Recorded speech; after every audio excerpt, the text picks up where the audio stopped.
예, 반갑습니다. 장호철이라고 합니다. 예, 제 소개 잠깐 하고 그러면 이렇게 설명을 드리겠습니다. 저는 이제 98년도에 삼성중공업에 입사를 해서 작년까지 계속 근무를 했었습니다. 그래서 주로 PM에 대한 시스템을 개발하는 일, 그리고 중간에 풍력사업부에 가서 풍력사업에 대한 PM을 해서 저희 캐나다 온타리오주에 가면은 제가 그때 공사했던 풍력발전기가 지금도 돌고 있습니다. 그리고 해양 플랜트 EM에서 약 9년 정도 일을 하면서 엔지니어링 매니저지만 사실 EM도 PM의 한 분야예요. 그러면서 PM에 대한 사실 전반적인 지원을 했습니다. 그리고 작년에 나와서 지금 현재 MTC라는 조그만 회사에 있으면서 프로젝트를 좀 진행을 하고 있고요. 이제 거제대, 부경대 같은 데 가서 한 번씩 이제 특강 강사를 했었고, 현재는 이제 거제 조선업센터에서 여러 가지 이제 PM에 대한 교육도 하고 어떤 목표 관리, 시간 관리에 대한 일반 교육도 좀 하고 있습니다. 그래서 이제 PMP 자격증이라든지 여러 기타 자격증을 가지고 있고요. 자, 해양산업의 프로젝트 매니지먼트입니다. 제 오늘 강의는 이렇게 기초 과정이라고 써놓은 것처럼 이렇게 초급 강의입니다. 그래서 사실은 사원분들하고 대리분들한테 적합한 강의가 되고요. 차장님도 오시고 과장님들도 오셔가지고 제가 좀 심적인 부담이 되지만 그냥 쉬운 강의를 한 번씩 더 리프레시 한다고, 리마인드 하신다고 들어주시면 감사하겠습니다. 자, 어떤 내용을 할 거냐면요. 첫 번째는 해양산업에 대해서 이해를 할 거예요. 뭐 여기 다해양에서도 오시고 조선에서도 오셨는데 해양산업에 대해서 우리가 사원인 줄 아느냐라고 생각은 하지 마시고요. 사실은 우리 해양에 어려움이 온 이유가 여러 가지가 있습니다. 그 중에 하나가 해양산업에 몰리해가 있었다고 생각을 해요. 왜 그런 일이 벌어졌냐면 해양에 그전부터 해오시던 분들은 해양산업에 대해서 아주 잘 이해를 해요.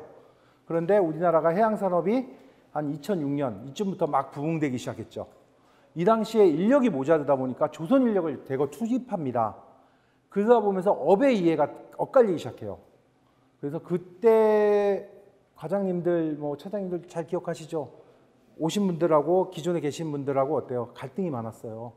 아주 갈등이 많았고 서로 힘들었었습니다. 그러면서 조선에 있던 분들, 못 버틴 분들은 다시 조선으로 넘어가시든지 업을 바꾸시든지 하신 분도 계셨고요.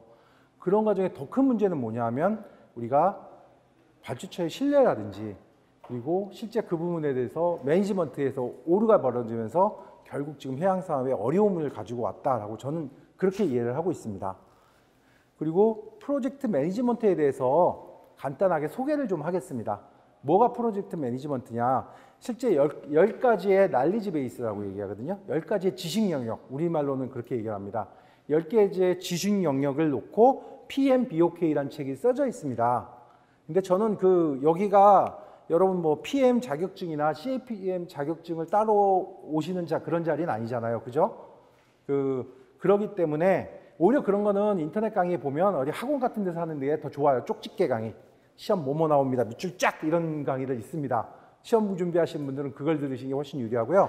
저는 실 업무에 쓰실 때 많이 쓰시는 부분, 그리고 조금 도움되시는 부분을 좀 어떤 걸 도움을 드릴 수 있을까 생각을 하다가 휴먼 리소스도 있고 커뮤니케이션 스킬도 있고 여러 가지인데 그런 것들은 여러분들이 어디 가서 책으로 쉽게 다 이해하실 수 있고요.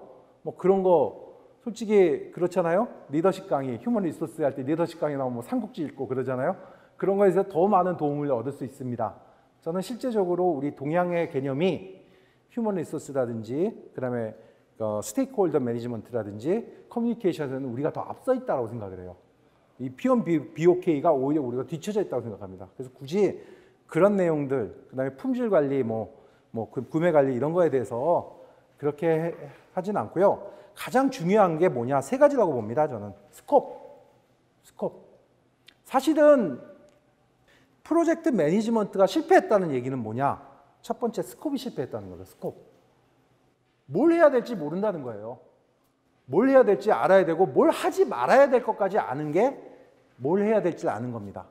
이게 스콥입니다. 그래서 스콥 매니지먼트 가장 중요합니다.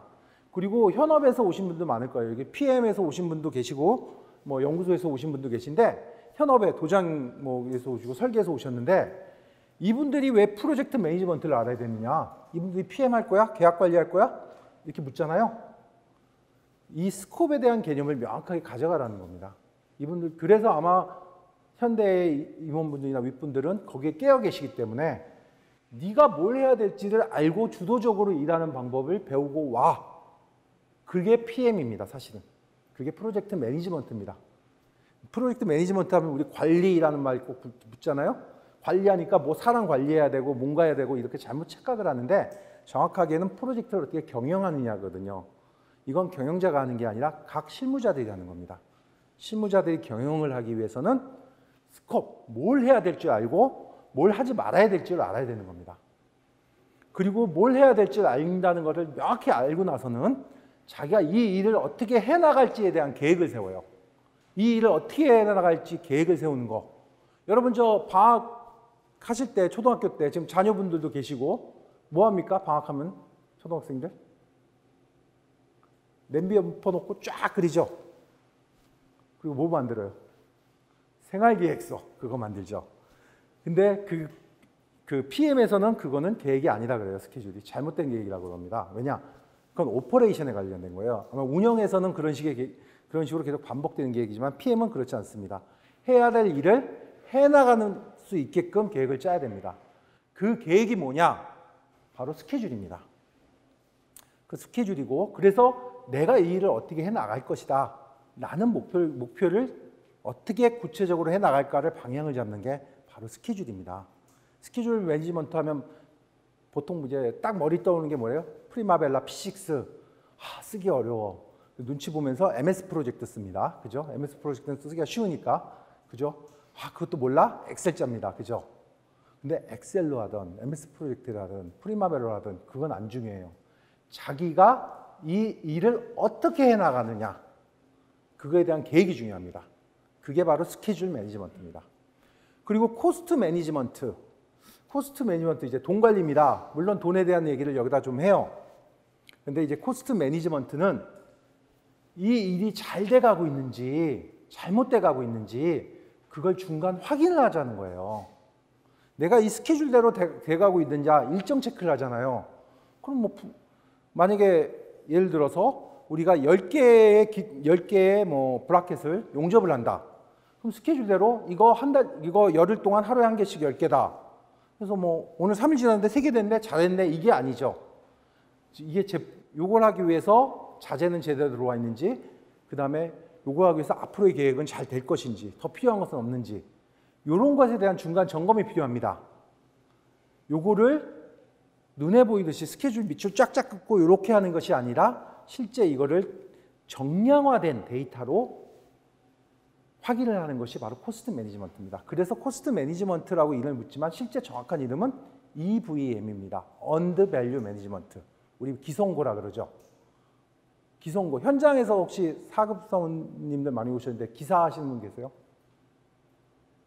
기사 이분은 안 오셨어요? 사실은 이 기사분들이 되게 들으셔야 되는데 기성주잖아요. 기성이 일정 얼마 됐냐 주잖아요. 그게 얼마나 잘못됐는지는 실제 현장에서 많이 답답해하고 아실 거예요. 그 기성이 이렇게 나가는데 일은 안 돼 있고 막 갭이 많이 생깁니다. 그런 것 때문에 지금 엔지니어링 부분에서는 특히 연구소 있잖아요. EVM이 화두로 떠 있습니다. 그죠? EVM 들어보셨어요? 아니요. 어떤 공정을 얼마큼 돼 있고 그것이 잘 돼 있는지 실제 스케줄별로 그 금액별로 그 결과를 확인하고서 보고할 수 있는 방법이 바로 코스트 매니지먼트입니다. 그리고 밸류 엔지니어링을 내가 6번째 넣어놨어요. 밸류 엔지니어링은 PM에 있는 지식은 아닙니다. PM에서 밸류 엔지니어링을 다뤄주진 않아요. 우리 가치 분석, 뭐 가치 기술, 뭐 여러 가지 뭐 이름으로 하는데 보통 밸류 엔지니어링은 이제 PMI나 이런 쪽에서 다루지 않고 뭐 생산성 뭐 이런 데서 다룹니다. 하지만 발주처랑 항상 얘기하다 보면 사실은 밸류 엔지니어링의 가장 큰 포션은 발주처가 하는 부분이 많아요.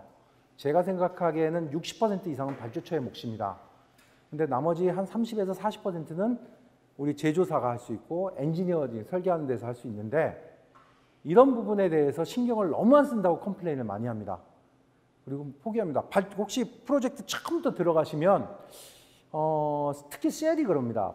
밸류 엔지니어링에 대해서 모아놓고 교육을 합니다. 받아보신 적 있으세요? 그런 거 안 했어요? 요즘엔 들어오면 밸류 엔지니어링이라는 개념부터 막 설명을 합니다. 그 교육을 막 받으면 대부분의 사람들은 뭐 합니까? 지금 여기 있는 분들처럼 자죠. 내가 왜 너네 돈에 신경 써야 되는데 이런 생각도 있고 밸류 엔지니어링을 어렵게 접근하면 막 숫자는 너무 어려워요 이게.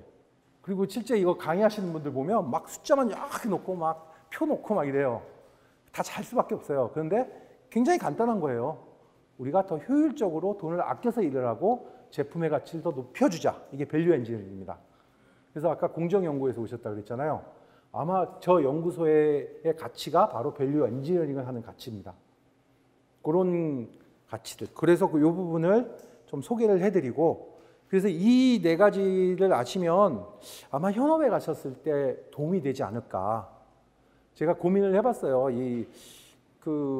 아까 교수님이 말씀하신 제품의 생애 주기, 그 PLM이죠. 프로덕트 라이프 사이클 매니지먼트라든지, 그 다음에 그 소프트웨어 저는 이제 그 아비바나, 그 인터그랍이나 어제도 인터그랍 분들하고 미팅하고 왔었는데 인터그랍이나 다소를 세계 V6 베이스 그 플랫폼을 세계 최초로 도입한 사람이 접니다. 그래서 제가 유저 컨퍼런스에 발표도 했고요.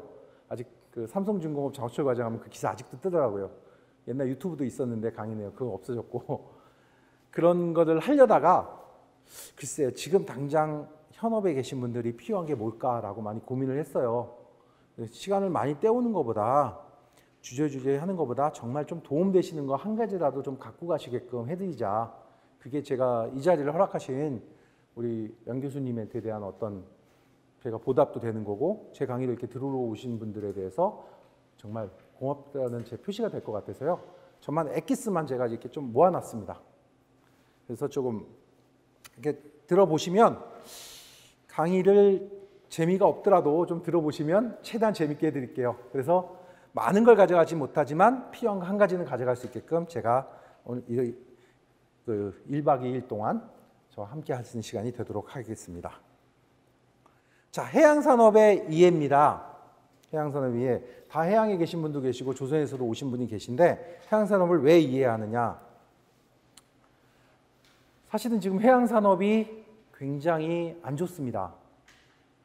근데 조선산업도 안 좋지 않느냐 이런 말씀하세요. 근데 조선이 안 좋은 이유와 해양이 안 좋은 이유는 원인이 조금 다릅니다.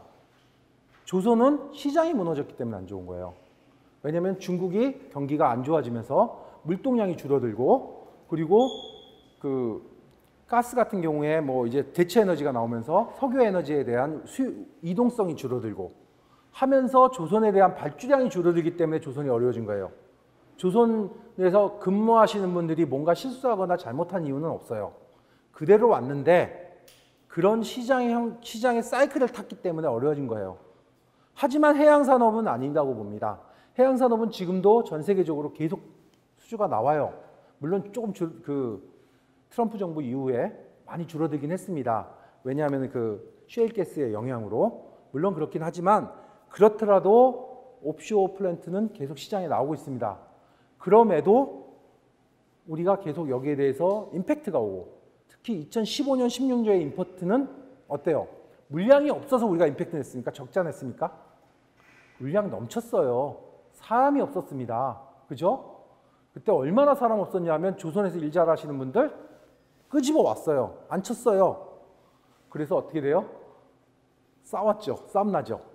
왜 싸우냐? 지금부터 설명을 할 겁니다. 조선과 해양산업은 다른 업인데 그 업에 대한 교육을 전혀 없이 그냥 안 쳤어요. 혹시 그런 경험 해보셨어요? 조선에서 열심히 일하는데 갑자기 해양 발령 나갖고 오셔가지고 막 당황했던 기억. 그죠? 당황하셨죠? 그런 것. 그래서 그때 참 답답했던 게 해양산업에 대한 업을 좀 이해하고 오셨으면 우리가 이 임팩트도 줄이고 일하시는 분들의 갈등도 줄였는데 아마 그 회사에서는 그런 배려가 없었습니다. 당장 급하니까 야 해양 구조나 조선구조나 용접하는 거 똑같은데 뭐가 달라? 후판 갖다 놓고 용접하지. 가서 그려. 그랬죠? 그렇죠? 배관, 해양배관이나 조선배관이나 뭐가 달라? 이거는 가스 안 흘려? 이것도 가스 흘러. 가서 해. 그랬습니다. 그죠?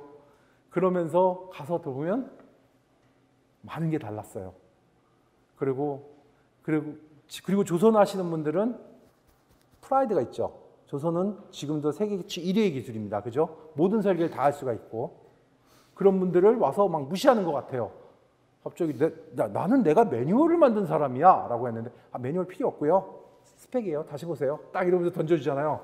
딱 과장쯤 되신 분, 차장쯤 되신 분들은 그 프라이드가 어마어마합니다. 그 어느 정도 프라이드냐면 성급에서 시비 걸잖아요. 야, 우리 세미나 할 테니까 와서 배워. 이게 왜 되는지 알려줄게.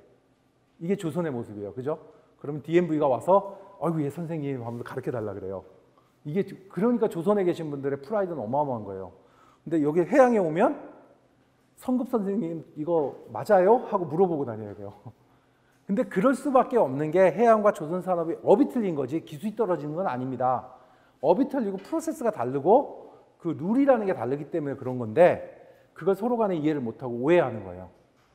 자, 그래서 이렇게 천문학적인 손실을 오고 참 많은 그 아픈 일이 벌어졌습니다. 그리고 그 대규모 적자가 났죠. 여기 설계 기술의 부재, 저는 이건 아니라고 봐요. 많은 사람들이 이렇게 얘기를 하는데 특히 육상 플랜트를 가니까 거기 세미나에서 이러더라고요. 되게 무시하더라고요. 아니 디테일 상세 설계 못하는데 무슨 기술이 있다 그러세요? 저한테 그런 얘기까지 들었어요. 저는. 근데 그건 아니라고 봐요. 무리한 적자 수주, 이건 맞아요. 그죠? 사람 없는데 무조건 물량이 이렇게 넘쳤으니까. 그리고 자재 표준화 부족, 이것도 아니라고 봅니다. 제가 2016년도에 나와서 중소기업에 좀 있으면서 국책과제도 같이 수행을 했었는데 아직도 정부는 이래요. 해양의 국산화, 자재 국산화. 그러면은 돈 지원하겠다. 근데 이렇게 보고 있으면서 이거 국산화하면 뭐 할 건데? 해양 자재를 국산화했다. 정부에서 돈 받아 먹는 거 외에 다른 데 수입 없습니다. 왜? 발주처가 승인을 안 해줄 거기 때문에. 발주처가 승인 안 하는 이유는 발주처 룰에 안 맞기 때문에. 그게 계속 변하고 있기 때문에. 그럼 그걸 따라가면서 맞추면 되지 않느냐. 그 돈이 더 많이 들기 때문에. 그렇죠? 그래서 사실은 제가 3일 강의를 하려고 그러면 밸류 체인에 대해서도 하나 넣으려고 그랬어요. 왜 해양은 발주처에 가서 발주처가 아니라 벤더에 가서 벤더 형님 이래야 되는지. 조선은 팔짱 딱 끼고 벤더 일로 와봐라. 그리고 과장쯤 오면 누가 네 오락했나? 네 사장 오락해라. 딱 이러고 사장님 부르죠. 저도 원래 조선 구조 출신입니다. 사장 부릅니다. 바로 거기는. 그럼 벤더에서 옵니다. 사장님이 오면은 사장님 이러시면 됩니까? 딱 이러면서. 그런데 해양은 어떻습니까? 외국에다 전화해서 하면 전화도 안 받아요. 출장 가면 출장 가라. 가요. 네, 도로 위에서 그런 일 많이 당했습니다. 문을 안 열어줘요. 그죠? 해양 계신 분들 압니다. 가슴이 찢어집니다. 문도 안 열어주고 걔네 스펙 다 외워갖고 가지 않으면 대놓고 이럽니다. 공부 안 하고 왔냐? 이러고. 내가 사는데 고객한테. 그죠? 그런데 그런 이유는 좀 이따 설명을 드리겠습니다. 자재에 대한 개발이 그 플랜트의 피지빌리티 스터디와 같이 가기 때문에 그 사람들 같은 그 발주처와 리스크를 걸고 같이 가기 때문에 그렇게 동급으로 갈 수가 있는 거예요. 조선은 기성품을 만들고 팔지만 얘네는 같이 그 리스크를 안고 가기 때문에 리스크 테이킹을 하면서 같이 가는 존재이기 때문에 그렇게 할 수가 있는 겁니다. 그리고 그런 부분에 대한 이해가 몰이해가 되면 저도 해양 처음 갔을 때 되게 황당했어요. 근데 그런 거에 대한 이해를 갖고 같이 가야 된다는 거예요. 그래서 자재 표준화에 대한 국책과제는 좀 이제 공무원분들 좀 자제해 주셨으면 좋겠어요. 그건 아니고 시장 현황이 급변한다. 이것도 어느 정도 맞습니다. 시장 현황이 급변하는 것이 발주가 줄어드는 것도 맞습니다. 하지만 뭐가 또 문제예요? 중국과 일본이 치고 들어옵니다. 그리고 더더 이런 부분에 대한 급변한 상황도 있어요. 그런데 요 네 가지의 대책이 사실은 이제 정부라든지 여러 학계에서 나오는 대책이에요. 이 대책이 혹시 좀 한 10년 이상 이제 근무하신 분들은 요 내용 네 가지 언제 보셨어요? 옛날 조선업 잠깐 약간 위험했던 적이 있어요. 그때 나왔던 대책 똑같습니다. 신문 기사 보잖아요. 거의 비슷해요, 기사가. 그러니까 고민을 안 하고 아직도 정부나 이런 데서 그냥 조선업 잘했잖아. 해양 잘할 수 있어. 이런 방향입니다. 그러나 이건 답이 아니라고 봅니다. 그 이유가 뭘까요? 잠깐만요. 자, 업에 대한 이해가 돼 있어야 돼요. 업에 대한 이해. 이게 업에 대한 이해를 언제 배우셨어요, 여러분? 초등학교 3학년 교과서에서 배우셨던 거 기억나요? 너무 오래돼서 잊어버렸어요. 뭐 클라크의 업에 분류해서 농업, 제조업, 서비스업 뭐 이래 갖고 뭐 선진국으로 갈수록 제조업에서 서비스업으로 발달한다 이렇게 배우셨어요. 기억나세요? 네? 기억나실 듯 마실 듯 그래요? 그리고 호프만의 그 분류는 뭐 생산제업, 소비제업에서 호프만의 분류는 이제 서비스 산업에 할 때 강의할 때 그런 분들이 많이 경영해서 합니다. 그런데 제조업의 분류라는 게 있어요. 이 제조업의 분류는 PLM을 공부하시면 거기서 나옵니다. 그리고 제조업의 분류에 따라서 즉 제작 방식에 따라서 제조업이 분류가 되고 시스템이 분류가 되고 일하는 방법이 분류가 된다라고 이건 PM에서 나오는 이론이 아니라 PLM에서 프로덕트 라이프 사이클 이론에서 나오는 이론입니다. 자, 제조업을 어떻게 분류하냐면 크게 3개로 분류하고요. 거기서는 실제 볼 때는 15개까지 이렇게 분류를 해요. 근데 크게 3개로 분류하면 크게 일단 2개로 분류하면 양산업과 수주업으로 분류합니다. 양산업은 영어로 매스 프로덕트라 그래요. 가장 양산업의 대표적인 게 여러분들이 모두 들고 다니는 핸드폰이죠. 그죠? 표준 하나 있고 찍어내죠, 제품을. 그죠? 제품을 찍어내요. 그리고 수주업은 수주를 받아서 단일하게 만드는 겁니다. 그래서 수주 산업에서 나오는 결과물은 사실은 제품이라고 하면 안 돼요. 작품이에요, 작품. 예전에 설교를 듣는데 목사님이 이러더라고요. 제품과 작품의 차이가 뭔지 아십니까? 제품은 2개가 다르면 난리가 납니다. 그죠? 같은 갤럭시 S7을 샀는데 얘 거는 S7에 뭐 액정이 파랗게 들어오고 얘 거는 빨갛게 들어오고 뭐 얘는 액정이 뭐 깨져 있고 그럼 문제가 되죠. 다르면 양산업은 모든 같은 제품을 만들어내야 돼요. 근데 수주산업은 작품이에요. 똑같으면 난리가 납니다. 그죠? 해양하신 분은 조선에서는 CDG 호선이 있잖아요 라고 얘기하지만 CDG 호선이 완전히 똑같아요, 달라요? 다르죠? 그래서 재미있는 예를 하나 들어드릴게요. 형상관리라는 얘기 들어보셨어요? 형상관리? 여러 제품을 만들 때 자동차 같은 경우 예를 들어볼게요. 여러 제품을 만들어요. 근데 안에 옵션이 다르죠. 내비게이션이 내장되어 있는 것도 있고 안 돼 있는 것도 있고 가죽 시트도 있고 천 시트도 있고 근데 자동차 자체는 똑같은 제품이에요. 그러나 옵션이 바뀌어요. 이걸 다시 설계할 이유가 있어요, 없어요?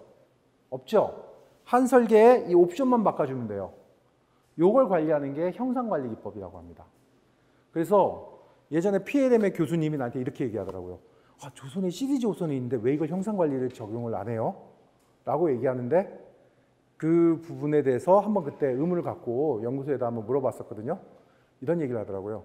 그거요. 도면 다시 그리는 게 더 싸요. 형상관리 시스템을 구축하는 것보다 그게 더 싸요. 그게 답이었어요. 그러니까 이 수주는 하나를 만드는 거예요. 그러니까 하나를 놓고 베끼는 게 아니라 하나의 작품을 만드는 게 수주산업입니다. 그러니까 수주와 양산에 대해서는 이해가 가죠? 근데 조선과 해양은 뭐가 다르냐? 요 안에 수주 양산업이라는 게 들어갑니다. 수주 양산업. 조금 더 상세하게 하면. 조선은 수주 산업에 들어가지만 수주 양산업에 들어갑니다. 정확하게 얘기하면. 그리고 해양이 완전한 수주 산업입니다. 수주 양산도 수주 양산 제작하는 게 있고요. 수주 반복 제작이 있어요. 그래서 항공기 같은 경우는 같은 제작을 양산을 하면서 만들지만 그게 수주돼서 나가는 작품이고 조선은 수주가 돼서 들어오지만 CDG 호선이 있지만 반복이 돼서 즉 처음부터 끝까지 다시 재반복이 돼서 들어가는 산업인 겁니다. 그리고 해양산업은 완전히 털고 다시 해요. 그죠? 우리가 CDG로 똑같은 뭐 고정식 플랫폼이나 V식 플랫폼을 3개를 했다 하더라도 어때요? 피지빌리티 스터디부터 다 다시 들어가요. 그죠? 요거 했다. 야, 베껴 쓰면 되지 않느냐. 그 삼성중공업의 예전에 그런 해양 플랫폼 하나를 싱가포르에서 그런 개념으로 갖고 어떤 바보 같은 회사가 그러고 갔다가 난리가 났었습니다. 결국에는 새로 짓는 것보다 돈이 더 날아갔어요. 그렇죠? 요거는 해양산업의 특성을 아시는 분은 왜 그런지 알 겁니다. 자, 이렇게 업이 다르다는 거예요. 조선과 해양. 그럼 그게 다른 게 뭐가 문제인데? 다른 게 뭐 어쩌라고? 자, 이거 하기 전에 그 우리나라 제조업의 변화고요. 이건 참고로 알아두십시오.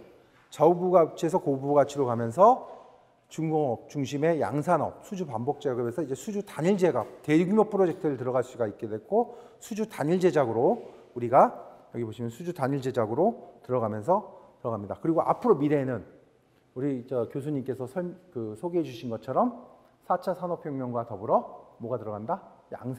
융합산업으로 이제 발전한다. 그래서 뭐 IoT, 사물인터넷이나 이런 게 들어가는 양산업으로 들어간다. 이제 이게 우리나라 제조업 해방 이후부터 지금까지 온 변화고 앞으로의 변화입니다.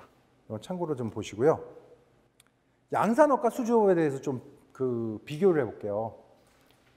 양산업은 시장이 다수고요. 수주업은 타겟 리퀘어먼트가 있습니다. 우리가 발주처를 보더라도 같은 스타트오일, 쉘이라도 그 안에 타겟이 또 나눠져요. 완벽하게 맞춤형이라는 거예요. 결정 가치는 양산업은 어때요? 조선소의 선박의 양산 가치는 결정 가치는 뭐예요? 가격이 가장 큰 포션을 차지해요. 그 다음이 품질이에요. 그죠? 그렇게 생각 안 하세요? 아니면 품질, 가격 거의 동급이라고 보셔도 돼요. 하지만 수주업은 다른 개념이 들어옵니다. 물론 가격도 중요합니다. 품질도 중요한데 더 중요한 건 바로 리스크 매니지먼트라는 게 중요합니다. 즉 제조업자의 역량, 얘네가 중간에 말아먹지 않고 끝까지 해내갈 수 있느냐가 더 중요한 역량을 가져갑니다. 그리고 가격 결정도 조선은 어때요?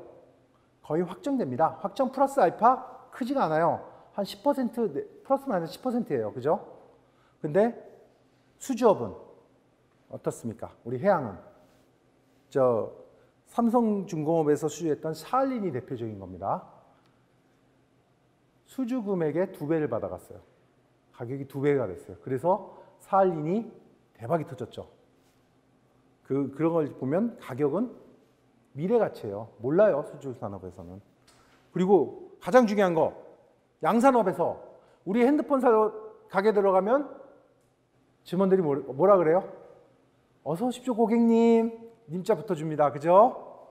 막 짜증내면 예. 이러면서 왕입니다. 고객이 왕입니다. 그죠? 그 식당에 가면 고객이 짜다면 짜다. 그죠? 그게 양산업의 기본 가치인데 수주업은 어떻습니까? 여기서 피해 마시던 분 계시던데 아니면은 현장에 공정 관리하시거나 현장에 발주처가 신경질 내면 우리는 어떻게 해요? 맞짱 뜨죠? 안 그러세요? 아이고 죄송합니다 해요?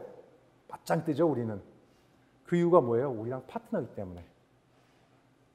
조선은 맞짱 뜨면 편지 써요. 사장님한테. 야 우리 왜 이래? 이러면서 편지 써요. 근데 해양은 맞짱 떠도 편지 안 써요 웬만하면. 아주 막 심하게 너무 그러면 이제 쓰는데 맞짱 웬만하면 떠도 되는 게 해양입니다. 왜? 너와 나는 파트너이기 때문에. 같은 리스크를 해결하고 같은 타겟을 해결해 나가는 사람이기 때문에. 그리고 리스크가 양산업은 제조사가 책임을 지는 대신에 리스크가 작습니다. 왜? 미리 다 개발되어 있는 상황이기 때문에. 그러나 수주업은 리스크가 굉장히 커요. 공유해서 협력해서 해결하지 않으면 리스크 때문에 망합니다. 그리고 인력도 여기 피라미드처럼 돼 있죠? 조금 이렇게 이게 아니다라고 얘기하실 분도 계신데 그 기술의 역량이 조금 단순 인력 비중이 좀 높습니다. 물론 이제 고급 인력도 있어야 되는데 그런데 수주업 우리 해양 쪽은 조금 위에 쪽 기술자의 역량이 높아야 되는 그런 일입니다. 왜냐? 경영자라고 써놨잖아요. 경영자. 즉 구조설계 예를 들어볼게요. 조선은 어때요? 조선 구조설계에서 오신 분 계시던데 바이블이 뭡니까? 그 조선설계 구조설계 딱 신입사원 있어 하면 뭐 던져줘요? 예? 성급료를 준다고요? 아닌데? 시공기준서 주죠. 아니, 조선인데? 모든 성급료를 포함해서 각 회사에서 표준을 만들어 놨잖아요. 우린 시공기준서라 불러줘요. 매뉴얼이에요. 그거 페이지 수까지 저는 딸딸딸 외웠어요. 왜? 그 설계를 벗어나진 않아요. 대부분. 물론 이제 기본 설계 하시는 분은 얘기가 다릅니다. 기본 설계는. 그러나 일반 구조 설계부터 시작해서 생산 설계는 시공기준서를 벗어나진 않습니다. 시공기준서 바꿀 때도 굉장히 힘들어요. 그래서 그 위원회 만들어서 기술적인 검증을 하고 만들어요. 그리고 거기에 룰에 접촉이 되면 아까 얘기했죠. DMV 야 GL 들어와. 그래서 왜 되는지 설명해 줄게 해갖고 그걸 반영을 해요. 그래서 서로 만약에 아닌가 보다 그러면 못 반영하겠지만 그렇게 하는 게 조선식의 방식이고 해양은 뭘 던져줍니까? 프로젝트 처음 들어가면 뭐 주죠? 네? 뭐 줘요? 프로젝트 처음부터 시작 안 해보셨어요? 그렇죠. 스펙. 정확하게 하시네요. 테크니컬 스펙 정확하게 말하면 계약서에 붙어있는 테크니컬 스펙 또는 PTS, 프로젝트 테크니컬 스펙이라고 해서 따로 문서를 만든 경우도 있어요. 어떤 데는 그냥 계약서에 붙인 데도 있고 따로 만든 데도 있는데 그거 던져줍니다. 이거대로 해야 돼. 외워. 이제부터. 그리고 프로젝트 바뀌면 또 던져줘요. 그리고 또 외워야 돼요. 그죠? 그러다 보니 근데 이 스펙이라는 게 사실 가장 그 노르웨이 스펙 같은 경우는 어느 정도 심하죠. 그거대로 만들면 만들 수 있는 거 아무것도 없어요. 그걸 발주처가 인정을 해요. 그러니까 이걸 어떻게 해결해 나가는지 경영적인 마인드를 가지고 가져야 돼요. 그러다 보니 약간 이런 기술의 수준이 높다고 얘기를 하는데 사실은 그런 이렇게 위아래 그런 거보다는 좀 이렇게 기술의 방향이 다르다. 이게 더 정확한 표현일 겁니다. 그러면 여기 아까 하던 거 이어서 다시 들어갈 수 있도록 하겠습니다. 예, 수주산업이라는 것은 자 여기서 요거는 PMBOK라는 책에 보면 맨 앞에 나와요. 그래서 PM 시험, CAPM 시험 보면 반드시 한 문제가 나옵니다. PMP 시험을 보면 200문제거든요. 그 중에 한 문제가 나옵니다. 프로젝트의 뜻에 대해서 나옵니다. 프로젝트는 무엇이냐? 여기서 두 단어를 기억을 하셔야 됩니다. Limited time, 제한된 시간이 반드시 있어야 됩니다. 즉, 내가 아까 이러겠죠? 우리 아들 생활기록부 이렇게는 거, 접시 엎어놓고 그려서 이렇게 해서 아침부터 책 읽고 점심때 잠도 안 자고 하겠다 하겠다 이거는 프로젝트가 아니다? 아닙니다. 그걸 뭐라 그래요? 오퍼레이션이라 그럽니다. 설계 운영에서 오셨잖아요. 설계 운영팀에서 하는 오퍼레이션입니다. 그 오퍼레이션 팀은 이 조직이 운영되고 조직이 유지가 되게끔 하는 것이 목적이고요. 어떤 결과물을 내는 것이 목적이 아닙니다. 그래서 이 조직을 운영되게 하시는 분들이 오퍼레이션 팀, 설계 운영팀입니다. 우리는 프로젝트에 대해서 얘기하잖아요. 프로젝트는 리미트된 게 있어야 되고요. 그거를 영어로 temporary라고 얘기합니다. temporary. 그러니까 temporary가 임시적인, 어떤 책은 이렇게 얘기를 해놔요. 임시적인. 그런 책을 보시면 덮으세요. 갖다 버리세요. temporary는 limited time을 얘기합니다. 제한된 시간. 그리고 unique, 고유한이라는 뜻이거든요. 그러니까 다른 작품이라 그랬죠. 다른 것과 같으면 안 된다는 뜻이에요. 운영은 어떻습니까? 계속 같은 결과가 나와야죠. 그 결과를 계속 같은 결과를 유지하고 좀 더 개선을 하더라도 그 결과가 유지될 수 있게끔 하는 게 운영의 목적입니다. 그래서 운영팀은 항상 거기에 포인트를 두고 일을 하세요. 그런데 수주팀은, 프로젝트 팀은 유니크한 이 결과만을 내기 위해서, 그러니까 나의 목적, 우리 팀의 목적, 이거라는 거예요. 그래서 운영팀은 회사를 위해서 일을 많이 합니다. 근데 프로젝트 팀은 회사가 중요한 게 아니에요. 내 프로젝트가 중요한 거예요. 실제 그런 마인드가 있어야 됩니다. 그리고 내 회사가 중요한 게 아니라 내 파트너, 발주처 나는 진짜 어떻게 보면 특수목적 회사가 되는 거예요. 하나의. 그리고 이걸 하기 위해서 결과물을 창조합니다. 새로운 걸, 유니크한 거, 새로운 걸 만들기 때문에 기존에 누구 걸 참조는 할 수 있겠죠. 베낄 수가 없습니다. 즉 새로운 길을 만들어 가야 돼요. 이런 사람을 뭐라 그래요? 이 매니저라 적었는데 매니저가 관리자가 아닙니다. 매니저는 경영자입니다. 경영자라는 것은 남들이 안 간 길을 뚫어서 만드는 사람을 얘기합니다. 이게 수주산업에 일하는 사람들의 자세여야 돼요. 예, 그래서 프로젝트 인력은 조선은 뭐예요? 자기 분야의 최고 전문가예요. 조선 구조설계. 구조설계에 세계 누가 와도 나한테 입대면은 박살나요. 조선은. 왜? 내가 세계 최고고. 그 매뉴얼 자체 있잖아요. 그 회사의 매뉴얼. 시공 기준소가 세계 최고의 그 시공 기준소예요. 항상 그런 마인드로 그걸 만듭니다. 그러나 프로젝트 인력은 필요 없어요. 세계 최고 필요 없어요. 내 프로젝트에서 최고 전문가이면 되는 거예요. 내 거. 이 프로젝트만을 위해서 존재하는 사람들이에요. 그리고 그 전문 지식과 관계 유지가 조선에서 많이 필요했어요. 그런데 프로젝트는 이 프로젝트를 같이 하는 사람들끼리의 그런 업의 공유, 배려 이런 게 더 중요합니다. 그리고 아까 얘기했죠. 조선은 어때요? 매뉴얼, 시공기준소가 제일 중요한데 단순 반복 고정이라는 거는 그냥 제가 좀 이렇게 강조하기 위해서 쓴 거고요. 그렇지는 않습니다. 그러나 하나의 룰이 그 회사의 룰이 정해지면 이 룰을 칼같이 지킨다는 거예요. 바이블이 돼서. 그리고 프로젝트는 이 프로젝트 하다가 저 프로젝트 오면은 완전히 전에 알고 있던 거는 갖다 버려야 돼요. 새 거가 되는 겁니다. 이게 프로젝트의 개념입니다. 그리고 계약서, 내가 실제 계약서를 넣으려고 했다가 문제가 됐어요. 이게 진짜 그 대입이라서. 근데 양산업의 계약은 뭐예요? 판매 계약, 제품 인도 계약, 매매 계약이에요. 그래서 조선은 판매 계약서를 씁니다. 나중에 그 변호사라든지 이런 분들이 와서 계약 강의를 하실 때 보면 두 개의 계약이 뭐가 달라요? 라고 하면은 양산업은 판매 계약이에요. 수주산업은 공사 계약, 도급 계약, 용역 계약입니다. 즉 결과가 양산업은 결과를 놓고 결과를 가져가는 계약이고요. 수주산업은 결과를 같이 만들어가는 계약입니다.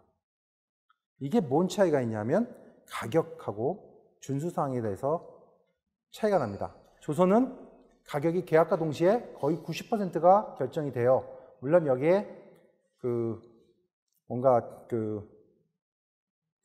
페널티도 있을 수 있고 더 인센티브도 있을 수 있어요. 그리고 준수사항은 가장 품질이에요. 근데 우리 수주산업 이런 플랜트는 어때요? 계약사항과 변경사항이 들어갑니다. 이따 가격에 대해서 자세히 설명드리겠습니다. 변경사항이 있어요. 그리고 준수할 거는 일정도 준수해야 되고 비용도 준수해야 되고 품질도 준수해야 되고 여러 가지 특수한 요구사항을 또 다 준수해야 돼요. 그죠? 그러다 보니 계약 관리하시는 분들은 프렌트 계약서에 되게 어려운 부분이 있어요. 혹시 프렌트 계약서 있잖아요. 계약 영업 할 때 지원하신 적 있으세요? 그러면 계약서 초본 딱 주면 뭐라 그래요? 임원들이 계약서 주면서 뭐라 그래요? 뭘 찾아와? 안 들어보셨어요? 조선 쪽에서 하신 분들은 이런 얘기를 많이 안 들어요. 근데 프렌트 계약은 임원들이나 위에 간부들이 계약서 주면서 야 이거 찾아와 뭐라 그래요? 무슨 사항? 독소조항. 그렇죠. 독소조항 찾아와. 왜냐? 스페셜한 요구사항이 있는데 이 요구사항이 있을 수밖에 없는 게 프린트지만 이게 독소조항이 될 수가 있다는 거예요. 이게 그걸 찾아와라고 얘기하는 거예요. 예를 들어서 이건 진짜 필요하다 넣어달라고 하는데 나중에 공정상에 이건 들어갈 수 없는다든지 그럼 나중에 어떻게 돼요? 돈으로 떼와야 돼요 전부. 그럼 해놓고 적 잡을 수가 있어요. 그런 게 독소사항입니다. 그게 죽자고 너네 죽이려고 악하게 하는 게 아니라 자기네 요구사항을 특수하게 만들다 보니 생기는 독소사항들입니다. 독소조항들입니다. 이거를 변호사가 볼 수 있어요? 없어요? 못 봅니다. 독소조항 변호사 보고 찾아오라 그러면 변호사가 웃습니다. 내가 뭘 한다고 찾느냐. 계약의 일반적인 사항을 보는 거지. 그런데 이거를 누가 봐요? 그래서 엔지니어들이 다 따라붙죠. 이게 그 계약의 다른 점입니다. 여기 있습니다. 계약 기준이 가격이 있어요. 그러면 판매가 플러스 옵션입니다. 우리는. 그죠? 옵션이 인센티브가 있을 수 있고 페널티가 있을 수가 있어요. 즉 옵션은 플러스가만 되는 게 아니라 마이너스도 돼요. 그죠? 그리고 제품가 이렇게 있고 이유는 제품가에다가 마진이 붙습니다. 그리고 제작가에다가 간접비가 붙습니다. 오버헤드라 그러죠? 이것도 이때 코스트 할 때 좀 더 자세히 설명을 드리겠습니다. 이렇게 제품의 가격이 결정이 되는데 잠깐만요. 죄송합니다. 지금 이건 양산 기준이고 여기 옵션은 뭐예요? 자동차를 사면 가죽 시트 하면 가격이 올라가죠. 그리고 내비게이션 달아달라고 올라가죠. 이 옵션입니다. 인센티브와 페널티를 얘기하는 게 아닙니다. 죄송합니다. 근데 수주는 어때요? 수수료가 있습니다. 왜? 기본적인 용역이 들어가요. 여기에 대한 수수료는 반드시 줘야 돼요. 그리고 생산비용, 그 다음에 보상비, 변경비용. 그래서 픽스드 되는 내용이 있어요. 픽스드 되는 내용. 그러나 여기에 인센티브라든지 페널티라든지 이런 거를 적절히 조합을 해서 가격이 결정이 됩니다. 즉 가격은 여러 가지 방식이 있어요. 확정 고정가격, 성과급 고정가격 막 여러 가지가 있습니다. 이거에 대해서 여러분이 자세히 알 필요는 없어요. 이건 영업이 할 거고 경영진에서 할 거예요. 하지만 여러분들은 아셔야 되는 게 뭐냐면 이 계약이 어떤 방식이라는 거는 프로젝트 하시는 분들은 대충은 아셔야 돼요. 확정 고정가 계약은 요즘 거의 안 합니다. 럼썸 계약 잘 안 하려고 그래요. 대한민국의 해양 플랜트를 박살낸 게 바로 저 럼썸 계약이죠. 그렇죠? 왜? 럼썸이 돈이 많이 남는데 럼썸의 가장 큰 문제는 돈도 많이 남지만 뭘도 많이 가져가요? 제작가가? 현대중공업이 뭘 많이 가져갑니까? 리스크를 많이 가져갑니다. 리스크 다 지겠다. 그러니까 돈 이만큼 내놔. 너네 편하게 해줄게. 럼썸 계약입니다. 근데 그 리스크 때문에 박살이 납니다. 그죠? 그래서 요즘 나오는 거는 뭐 성과급 고정가 계약이든지 보상금 원가 계약 여러 가지 이제 다른 계약이 나옵니다. 이거 뭐 자세히 설명을 드리진 않을게요. 무슨 얘기냐면 기본 고정비에다가 인센티브나 그러니까 빨리 만들어 주거나 제품이 좋으면 품질점에 인센티브를 주고 우리가 원하는 요구 조건을 기준을 못 만족하거나 기간이 늘어났으면 페널티를 주고 예? 그런 것들을 넣고 또 해양은 아까 잠깐 여기 시작하기 전에 얘기했죠. 해양의 밸류체인에 대해서 잠깐 설명을 드렸어요. 해양은 메인 주요 부품을 누가 사와요? 예? 그렇죠. 아주 잘하시네요. 여기가 전문가들 계셔가지고 제가 너무 좀 수준을 올려야 되나? 발주처가 사옵니다. 근데 그 제품이 발주처가 사온 제품이 실제 있는 제품이에요. 계약 시에 있는 제품이에요, 없는 제품이에요. 이게 육상 플랜트와 해양 플랜트를 나누는 기준이에요. 제가 볼 때는 육상 플랜트는 기성품을 갖고 옵니다. 일반적으로. 무슨 얘기냐면 시장에 나와서 검증된 제품 사옵니다. 왜? 몇 년 뒤에 갈아도 되니까 걔네는. 근데 해상 플랜트는 이거를 바꾼다는 개념이 없어요. 물론 바꾸기 위한 조치는 다 해요. 고장나면 버릴 수 없으니까 진짜 어마어마한 세퍼레이터 같은 거 있잖아요. 그거 뜯어내서 옮길 수 있도록 패드 아이 달고 난리 나죠. 구조 쪽 아실 겁니다. 해양 구조 하시는 분들 속 터집니다. 그 좁은 공간에 이따만한 걸 빼내겠다고 패스웨이를 만들고 그걸 또 들어야 되는데 이거 기준이 15kg였나요? 20kg였나요? 지금 헷갈리는데 그거 넘어가면 패드 아이 무조건 달아야 돼요. 또 달아놓으면 여기 목 반다 부딪힌다고 다 작살나요. 속 터집니다. 그런데 그걸 하는데 실제적으로는 그거 가는 일은 거의 없어요. 왜? 그거를 피지빌리티 스터디와 동시에 들어가요, 개발이. 그래서 이 수명이 닿을 때까지 이게 버틸 수 있도록 합니다, 일반적으로. 그러다 보니 어때요? 그 제품에 대해서 무게라든지 사이즈라든지 성능이라는 게 결정이 안 된 상태에서 대부분 피지빌리티 스터디가 들어가고 구조 설계가 들어갑니다. 그래서 우리 해양 구조하시는 분들은 딱 갔는데 무게가 1톤짜리인데 2톤으로 바뀌었어. 그러면 제수 체인지 오더 딱 나가죠, 그때. 안 그러세요? 그렇잖아요. 그거 실적 잡아주잖아요, 체인지 오더. 실적 내기 제일 좋은 거예요, 그게. 그거 많이 내면은 특진하잖아요. 그래, 안 그래요? 안 시켜줘요? 그냥 잘했다 그러고 말아요? 이게 우리가 사는 방법인데. 그런 부분에 대해서 모르기 때문에 거기에 대해서 어떤 조건부 계약들이라든지 그런 부분에 대해서 재료비를 따로 산정한다든지 여러 가지가 있습니다. 그래서 다양한 계약 방식이 존재하는데 우리 입장에서, 발주처 입장에서, 양쪽 입장에서 가장 중요한 건 리스크에 대한 관건이에요. 리스크에 대한 관건.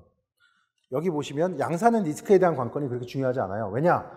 그 제품이 이미 설계될 때 무슨 얘기냐면 시공기준서가 만들어질 때 리스크를 이미 다 포함해서 만들었어요. 그런 엔지니어링이 다 반영이 돼 있어요. 근데 해양은 그런 게 없어요. 그걸 해나가는 분들이 만들어야 돼요. 리스크를 해결해 나가야 돼요. 그죠? 요게 그래서 리스크가 가장 큰 관건입니다. 사실은 기술적으로는 조선 구조가 전 해양 구조보다 더 위에 있다고 봐요. 그런 게 이미 돼 있고. 하지만 그런 걸 해나가는 기술은 해양에 있는 겁니다. 자, 이건 좀 더 상세히 넣은 건데, 뭐 아까랑 같은 얘기입니다. 이거는 좀 더 이렇게 구체적으로 해놓은 거고요. 뭐 중요한 거는 폴리티컬, 정치적인 얘기가 있어요. 정치적인 거. 조선은 프리, 자유롭다. 해양은 뭐라고 써놨어요? 로컬 컨텐츠라고 해놨습니다. 조선은 왜 프리예요? 왜? 정치적인 영향을 상당히 안 받습니다. 왜 그럴까요? 배가 어디에 있죠? 바다인데 주로 어디에 있죠? 무슨 바다?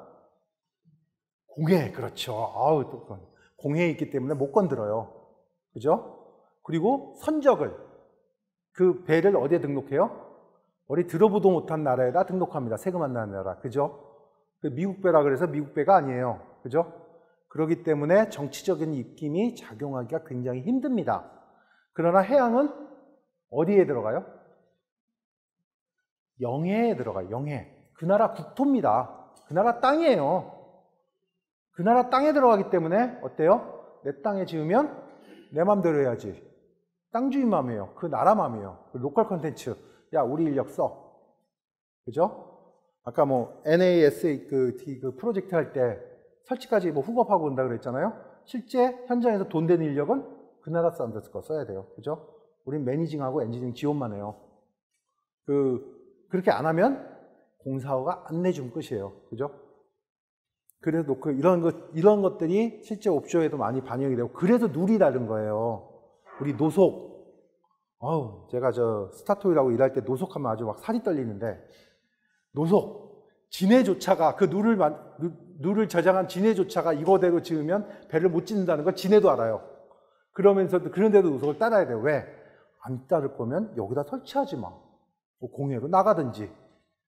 그러니까 그러기 때문에 그걸 따라줘야 되는 겁니다. 그래서 룰이 가장 중요한 겁니다. 그거에 맞춰 테크니컬 스펙이 만들어지고요. 그렇게 되는 겁니다. 나머지는 뭐 아까 얘기했던 설명드리고, 뭐 트렌드는 좀 아셔야 될 것 같아요. 조선의 트렌드는 생산성을 향상하는 게 트렌드입니다. 여기 연구소 오셨다 그랬죠? 조선은 무조건 생산성 향상이에요. 조선은 같은 품질이면 무조건 생산성을 향상시켜야 돼요. 이게 지상의 목표예요. 연구소의 존재 이유입니다. 근데 해양은 어때요? 피지빌리티 시키는 거, 현상화, 이걸 만들어 나가는 거. 생산성을 높인다 그러다가 새 부품이 들어왔는데 안 맞으면 큰일 나죠. 요게 트렌드입니다. 그래서 이 트렌드를 잘 맞춰야 돼요. 그래서 그 조선에서 만든 그 공법이 굉장히 뛰어난 게 많아요. 무조건 해양에 적용하면 안 된다는 겁니다. 물론 그렇게 하실 일도 없고요. 다 알고 있고요, 이거는. 그죠? 그리고 뭐 관리 문서. 요 문서에 대해서 기술 문서에 대해서 좀 설명을 드릴게요. 조선은 배를 가져갈 때 어떻게 기본 도면하고 기본 오퍼레이션 문서들만 가져갑니다. 그죠? 그죠? 오만 거 안 가져가요. 해양은 모든 걸 다 가져가요. 근데 이 기술 문서를 내가 지금 왜 얘기하냐면 다 아는 얘기인데 뭐가 안 돼요? 3사가 참 뭐가 안 된다고 얘기하냐면요. 제일 중요한 게 도큐멘트 매니저입니다. 사실은 제가 뭐 호주나 노르웨이에 가면 도큐멘트 매니저가 어떤 분들이 하세요? 그 급이 우리 양 교수님 정도 되신 분들이 안 계세요. 권한도 엄청나게 세요. PM 깨갱해요, 어떨 때는. 도큐멘트 매니저의 어떨 때 보면 제일 권한도 세고 그 말이 법이에요. 그리고 관리 철저하게 해요. 언제까지 안 내놓으면 엔지니어 불러다가 너 왜 안 해? 이러면서 갈궈요. PM도 잘 안 갈구는데. 근데 우리나라는 도큐멘트 매니저가 주로 어디서 합니까? 여직원 비하하는 건 아닌데 여직원들이 하는데 그게 정직원이 아니라 업체 직원들이에요. 그냥 서류 받아서 정리하는 걸로 알고 있어요. 그러다 보니 나중에 도큐멘트에서 나중에 그 딜리버리 할 때 문제가 많이 돼요. 근데 그 돈을 그렇게 크게 산정을 안 하기 때문에 우리 임원들은 뭐라 그래요? 야, 돈 주고 치워볼라 이럽니다. 그죠? 그런데 좀 그렇게 생각해요. 그게 돈 주고 치울 수는 있어요. 그게 경제적으로도 이익이에요, 사실은. 그거 다시 도면 그리려고 이 비싼 인력 다시 그거 뭐 하고 이런 거보다는, 하지만 신뢰성을 그래서 많이 잃는 것 같아요, 저는. 발주처가 한국에 대한 신뢰성을 어디서 실망을 많이 하느냐? 도큐멘트에서 실망을 많이 한답니다. 그게 꼭 돈이 아니라 어떤 외국에 대해서 우리의 그 자부심, 신뢰를 얻기 위해서 좀 이런 부분 신경을 써주셨으면 좋겠다라는 거를 좀 생각을 하고요. 예, 뭐 나머지들은 그렇게 중요한 얘기는 아니다라고 보여지고요. 뭐 이거 다 아시는 거예요. 현장 기술의 뭐 용접 기술, 표준 승인된 용접 기술이 중요하다. 옵션은 6GR이다. 조선의 용접사한테 6GR 얘기하면 뭔 소리인지 몰라요. 이런 것들. 그 다음에 각장 나누는 거 막 조선은 복잡하게 나누죠. 그 해양에다가 그런 각장별로 용접하는 건 물어보면 또 몰라요. 용접사들. 그런 것들에 대한 이해는 좀 하고 계셔야 돼요. 자, 해양 수주산업 같은 말입니다. 고유하고 한시적으로 일하기 때문에 프로젝트다라는 겁니다. 조금만 더 이거 간단하게 아는 건데 이거 간단하게만 좀 더 설명하고 들어갈게요. 해양산업은 어때요? 해양 설계 단계, 제작 단계에 들어가는데 발주처가 피지빌리티 스터디를 하고 프리피드라는 걸 합니다. 피지빌리티 스터디는 결국 사업 계획이에요. 요게 어때요? 기름이 나왔다. 이걸 헌터들이라고도 하고 해양 지질학 하는 사람들이 어때요? 기름이 있는지 다 뚫어보고 알아봅니다. 막 초음파 쏘고 해서 야 기름이 있대. 그럼 뭐예요? 피지빌리티 스터디가 들어갑니다. 이제 해양학자들이 들어가서 보통 많이 하고 해양학자 플러스 어떤 사람들은 돈 만지는 사람들이 들어갑니다. 이게 경제성 있느냐 없느냐, 기술적으로 되느냐 안 되느냐를 합니다. 그리고 나서 요걸 기준으로 초기 프리피드라는 걸 합니다. 프론트 엔드 엔지니어링 앤 디자인. 선행 설계라고 우리는 하는데요. 여기에 대한 이해가 좀 다른 것 같아요. 그러니까 발주처와 디테일 설계사와 우리는 이걸 선행 설계라고 이해를 하고 있어요. 근데 발주처는 이게 바이블이다라고 이해를 합니다. 처음부터 끝까지 이게 기준을 만드는 거다. 심지어는 이거를 필라소피라고 이렇게 이해를 하는 발주처도 있더라고요. 필라소피가 뭐예요? 철학. 필라소피란 용어가 해양 설계에서 어디 쓰입니까? 가장 많이 쓰인 데가 어디입니까? 안전 설계죠, 안전 설계. 안전은 외국도 공식이 없어요. 이거 불 날 거야 하면 불 나는 거고 안 날 거야 하면 안 나는 거예요. 나는 근거는 안 나는 근거는 지금 과학적으로 다 그걸 분석을 못 해내요. 그래서 그걸 뭐라 그래요? 필라소피, 철학이라 그래요. 우리는 이런 기준을 가지고 간다. 여기에 맞춰서 모든 설계가 돼야 된다. 라고 해서 안전 설계를 하고요. 제가 보면 디테일 설계사 파견 가서 일을 해보면 제일 많이 싸우는 사람이 안전 설계자들이에요. 거의 그 기술 협의할 때 막 서로 수첩 날라다닙니다. 왜? 이게 기준이다. 근데 구조 설계자들이나 배관 설계자들은 그렇게 가면 너무 힘들다. 이 공간에 어떻게 간섭 날 건데 PPP를 이렇게 두껍게 바르라고? 거기 들어가면 사람도 못 지나간다. 그럼 어떻게? 그러면서 막 싸움 나요. 네가 돈 낼래? 그러면서 안 돼. 나의 필라소피는 이거니까 이렇게 해야 돼. 라고 얘기를 이렇게 하는 그런 철학입니다, 사실은. 그 철학이라고 보는 게 피드예요. 발주처는 그렇게 봅니다. 엔지니어사는 뭐냐면 이거를 피드를 계속 점진화시켜서 결국 구체적으로 만들어요. 그래서 이게 이 전체 설계다, 실제 설계다라고 봅니다. 우리는 뭔가 이렇게 기본 설계 개념으로 이렇게 이해를 하고 있습니다. 그러니까 제가 느낀 겁니다. 이건 제 생각이고요. 어쨌든 이건 제 설계인데 제 생각이지만 이 피드에 대한 이해를 확실히 하고 들어가시는 게 해양 설계하시는 분들은 굉장히 중요하다. 그런데 이 해양과 제작 설계, 해양 설계라는 것에 대해서 좀 아셔야 돼요. 조선은 생산을 위해서 만들어준 거, 생산을 하기 위해서 먼저 구체화하는 게 설계예요. 그죠? 그런데 해양은 스터디를 통해서, 연구를 통해서, 스터디라는 말을 조선에서는 안 써요. 그죠? 스터디라고 안 합니다. 왜? 기존에 이미 스터디에서 나온 기준으로 만들기 때문에. 거기서 스터디하고 있으면 조선이 아니에요. 그럼 만들고 있기 때문에. 근데 해양은 스터디, 연구를 통해서 목표를 달성하는 방법을 만들어내는 게 설계입니다. 생산 설계까지 다 그런 개념입니다. 이게 개념적인 건데 여러분들이 이 개념을 가지고 설계를 하시면 좀 더 목표 접근에 쉬울 겁니다. 그리고 제작 단계. 뭐 ITB, ITB, ITT, 뭐 입찰 추천서 받으면 PQ, 프리퀄리피케이션 내가지고, 그다음에 FID 해가지고 승인 받아서 이제 그 계약이 됩니다. 이 계약 관계가 조선하고 해양은 굉장히 달라요. 조선은 배의 조건을 그렇게 많이 안 다뤄요. 컨테이너를 만든다. 우리 2000TU 만들 거야. 바로 클리어하게 줍니다. 우리 2000TU 만들 거야. 그리고 대서양진 할 거야. 태평양진 할 거야. 루트 딱 가르쳐 줍니다. 그리고 스피드 얼마 나와야 돼. 그리고 사양서 보면 몇 장 안 돼요, 실제. 그걸 가지고 기본 설계에서는 딱 그 조건에 맞춰서 만들어냅니다. 이미 다 스타디 돼 있고 그걸 딱 조합해서 만들어냅니다. 그죠? 그게 조선 설계입니다. 해양은 정말 말이 안 돼요. 땅을 파도 여기 진흙인데도 있고 자갈인데도 있고 진흙 자갈인데도 있고 이런 것부터 시작을 해서 기름을 몇 미터 나와야지 그거 진짜 파보면 또 그렇게 안 나와요. 몇 미터 예상되고 그 다음에 조류가 얼마나 세고 뭐 여긴 또 해양 또 환경에 문제가 있고 막 이런 요구사항이 리퀘어먼트가 엄청나게 많습니다. 이거 분석만 하는데도 엄청나게 걸리고 여기에 따라서 스펙이 또 만들어지고 이걸 할 수 있느냐 없느냐 해서 PQ라는 걸 또 받아요. PQ가 프리퀄리피케이션을 혹시 이거 PQ 만들어 보신 분 계세요? 아니면 만드는 거 지원하신 분? 결국 PQ는 이겁니다. 너네 요구 조건을 따라서 우린 이렇게 해나갈 거야 라는 계획서입니다. 다시 이렇게 보시면 됩니다. 우리는 이렇게 해나가서 너네 요구 조건 다 만들어 줄게. 그리고 더 잘 만들어 줄게 하는 얘기입니다. 그걸 가지고 심사를 하는 겁니다.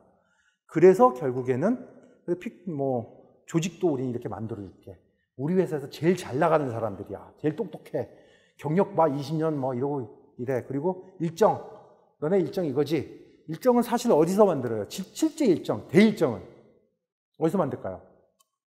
이건 영업하고 같이 일해보시면 안 돼. 은행에서 만든다. 은행에서. 돈 만진 사람이 만듭니다. 돈 빌려서 언제까지 갚고 이런 계획서. 이게 프로포마라 그러거든요. 프로포마에 따라서 이 계획서가 다 나옵니다. 사실은 거기에 맞춰줘야 돼요. 돈이 최고잖아요, 그죠? 그리고 이제 기술 스탠다드 어느 누를 쓸 건지 이런 거에 맞춰서 만들어지기 때문에 굉장히 힘든데, 요거를 긍정적인 면으로 봤을 때 그 발주처가 그때 계약하고 밥을 얻어 먹는데 계약 힘들었다 이런 얘기를 한 적이 있어요. 저는 이제 영업에서 수고했다고 와서 소고기 사줄게 먹어라 해갖고 비싼 거 이제 얻어먹으면서 발주처랑 얘기했더니 계약을 이렇게 힘들게 하고 이렇게 할 필요 있어 그랬더니 발주처가 이런 얘기를 하는 게 임팩트가 왔어요. 뭐라 그러냐면 이 계약을 하던 이유는 우리가 이걸 하기 위한 목표인데 이걸 너네랑 우리랑 같은 마음을 갖는 거야. 계약서는 목표를 통해서 우리가 공유를 하는 거야. 발주처의 그 말에 찡하더라고요. 그렇구나. 이 계약서가 너네 실수하면 돈 물어내야 돼. 우리 잘하면 돈 더 내놔. 이게 문제가 아니라 뭐라고요? 같이 무언가를 해나가는 목표를 한마음이 되자고 하는 게 바로 계약이다. 듣기 좋으라고 하는 얘기일 수도 있습니다. 그러나 그런 마인드를 가져야 된다라고 말씀을 드리고 싶습니다. 그리고 제작 단계입니다. 제작. 엔지니어링하고 이제 구매, 상세 설계, 제작, 탑재, 시운전 이런 단계를 통해서 합니다. 그리고 이 제작에 대한 부분, 그러니까 생산 공정에서 많이 오셨는데 결국 제작은 뭐예요? 이 목표를 현실화해 나가는 거, 눈에 보이게 만드는 거예요. 그죠? 결국 이걸 돈이 되게 만들고 이게 실제 존재하는 거는 제작에서 하는 겁니다. 그죠? 설계 아무리 잘해봐야, 그렇죠? 조선도 그렇고 종이배 옛날 이런 얘기하는데 계약 중간에 깨지면 종이배에서 끝난다 이러잖아요. 종이배 만들어봐야 돈 안 돼요. 실제는 이걸 제품을 구매해오고 부품들을 구매해오고 철판을 자르고 용접해서 만든 이 제작이 실제 하는 일, 그 돈을 만든 사람들입니다. 그래서 이걸 현실화해 나가는 겁니다. 이게 바로 제작에 대한 개념입니다. 자, 여기까지 해서 해양산업에 대해서 이해를 했고요. 사실 너무 다 아시는 내용들, 과장님들 같은 분, 차장님 같은 분들한테 제가 오히려 모욕드리는 것 같아서 죄송합니다. 이게 사실은 이제 사원들이나 이런 분들이 들으셔야 될 내용인데, 듣고 대신에 마인드를 어떤 걸 가져가야 되는지, 해양의 마인드가 뭔지 그것만 좀 이해해 주시면 좋겠어요.